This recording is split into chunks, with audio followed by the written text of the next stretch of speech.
Hello everybody, my name is Isis Daniel and I am the Millennial Somm. And this is how I want.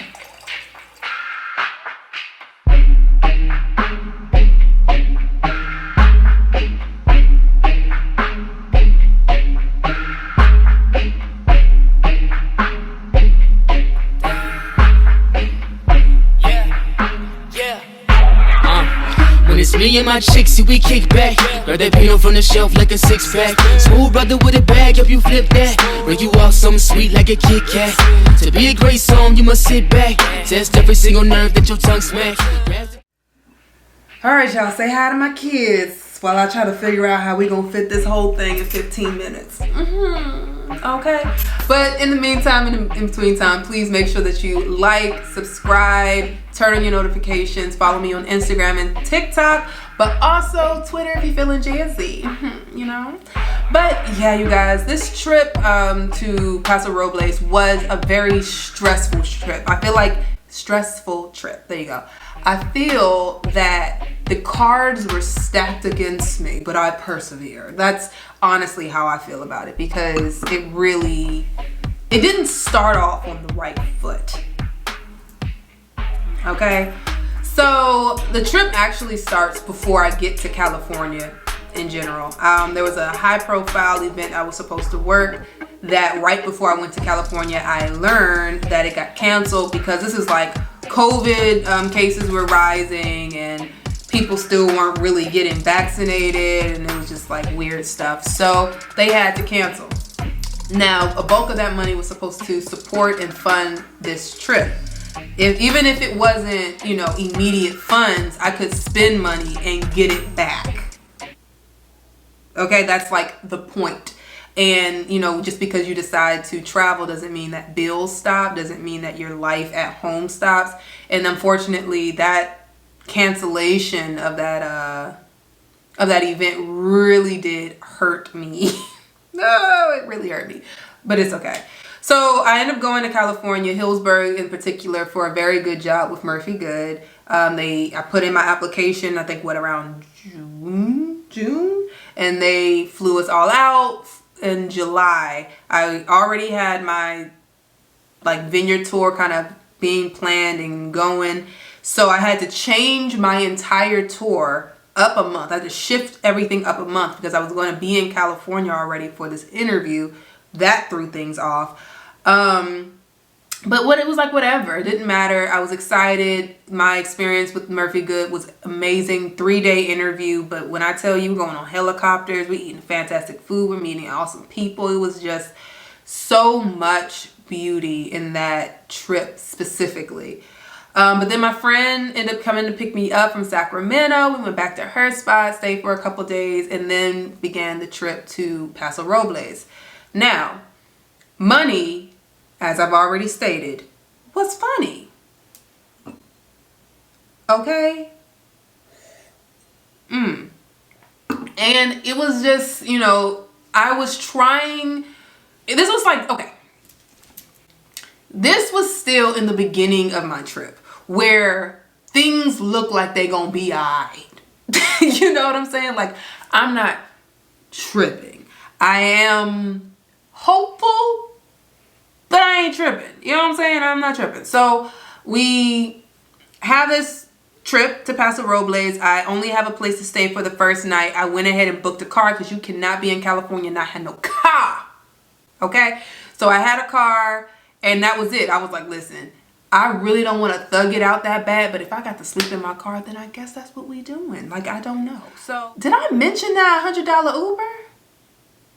Y'all, I don't think I mentioned that $100 Uber. Yeah, so I went on I got a bus ticket. Well, I got a train ticket to Paso Robles. I realized that the train ticket was actually a train from Sacramento to Oakland, and then from Oakland to Paso Robles, I was on a bus, and that's also when I learned I didn't get the job from Murphy Good. Sad day. But when I got down there, the Uber to pick up my car was $100. 20 minutes down the road. Uber was $100, Lyft was $60. Obviously I went with $60, but $60 I'm still mad. You know, and that's how the trip started. It started off with I didn't get the job, and I don't get to go to this one place and work the event. You know, it was just like negative, negative, negative. And I was like, I am not about to live my little trip out here like this. No. So I had to readjust my mind, you know, find some positivity and rock with that. And that's what I did. So I went out to California. Went to Cass Winery for the first night. They were absolutely so hospitable. I mean, oh my God. I mean, just look at this place. Just look at it. It was so beautiful waking up and seeing like this vineyard as your view. I mean, the people there are amazing. Cass Winery, honestly, they just get all the stars. All the stars. You know, hospitable, kind people, great wines, awesome food. It just, you don't really lose. Good morning, you guys. So we are at the beautiful Cass Winery Estate. I am drinking a little bit of coffee and getting ready for today. We're going to be chilling with SIP Certified. I'm not sure if you guys remember me interviewing them a while back, but actually only a few months ago. But we're going to be hanging out with them today.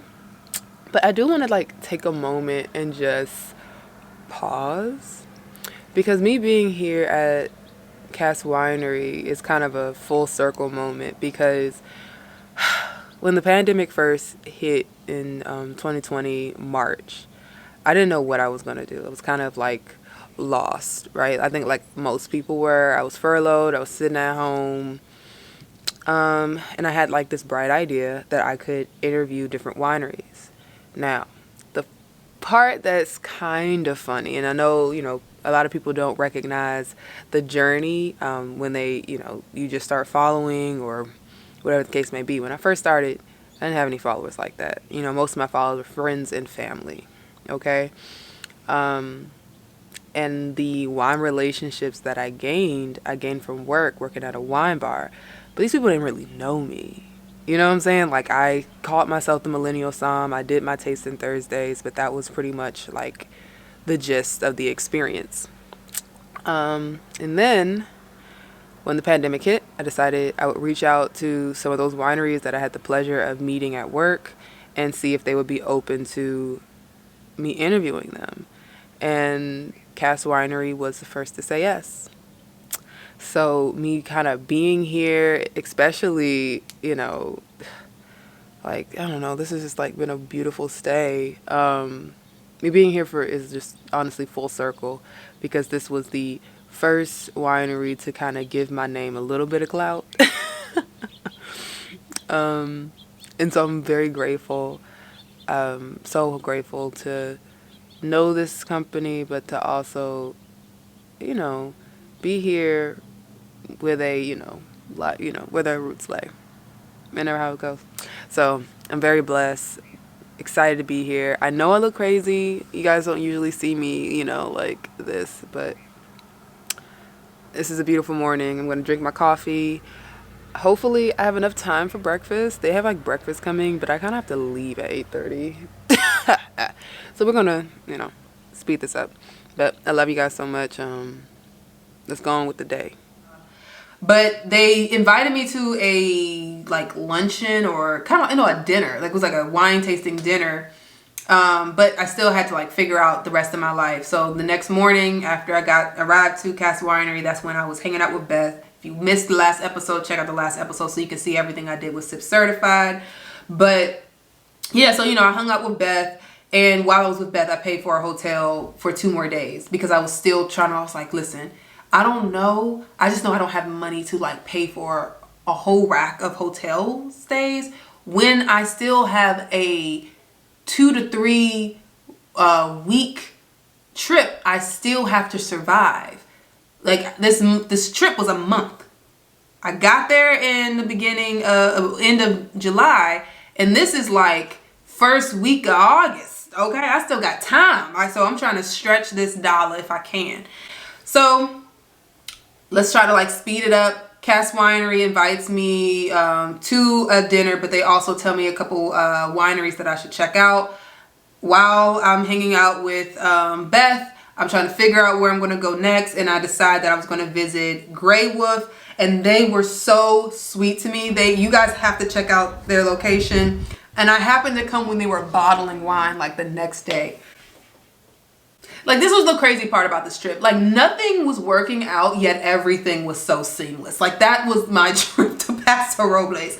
So, you know, I go out there, I visit Grey Wolf. They're so kind to me. And, you know, they're just like, listen, if you want to come back tomorrow, you can do that and go 20 minutes down the road to the beach. Now, I'm like, cool. California is not, nothing is down the road. Everything's around mountains where you feel like you're about to drive off and die. That's what California is like, okay? Like, those hills, cliffs, whew. It's just a little scary, but we did it. I went out there and I had a great time. It was so cute. I was by myself. I wish I had some friends, but neither here nor there, because I actually don't mind traveling by myself.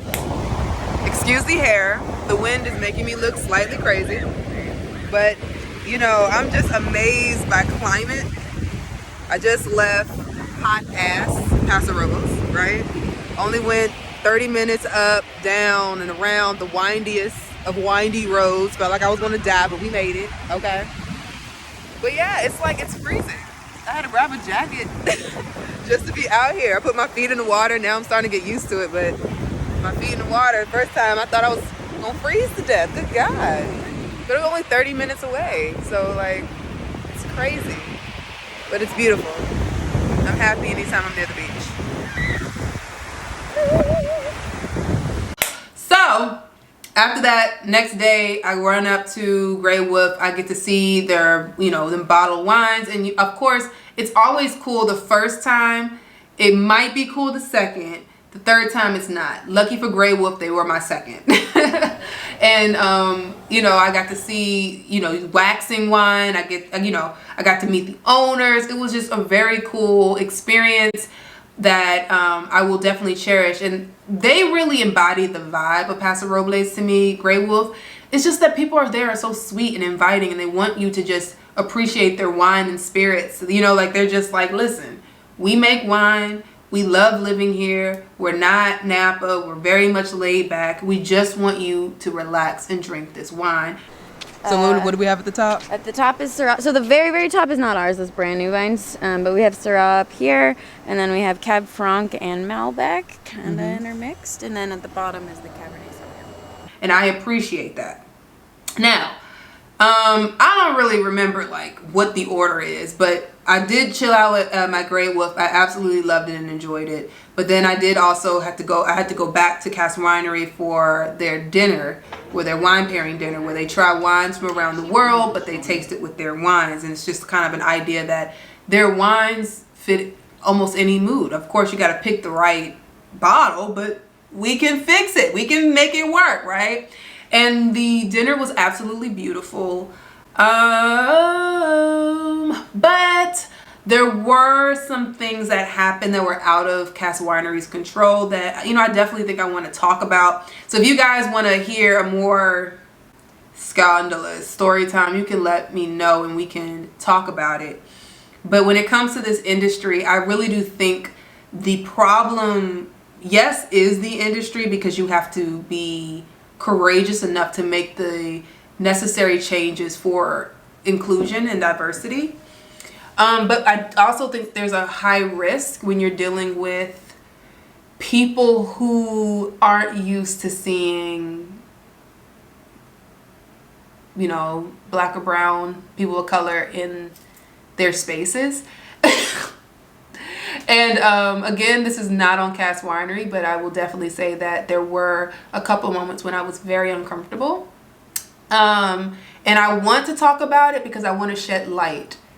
I want to hold people accountable, and I want establishments to know that I get it. I get why you're not really making a lot of changes, because the bulk of your clientele, they don't want me. And of course, if the bulk of your clientele doesn't want me, then why would you want me? It's almost like the idea.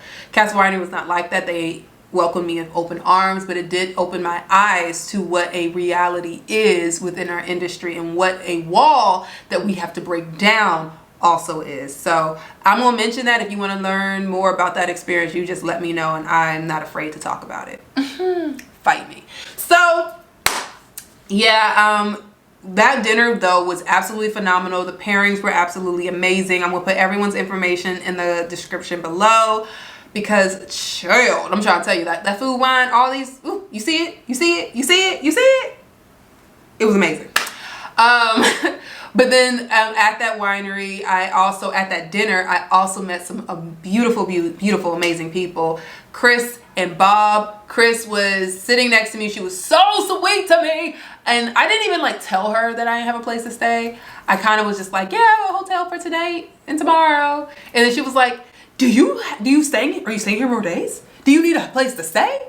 And I was so like, this is how you know. This is how you know you ain't got no money. Because you just like, sure. Like, that's how it was. Like, she said, I didn't even, like you have that processing time when you're like, should I do it? Is it safe? Is it okay? I didn't even have that. She said, would you like to stay with me? And I said, sure.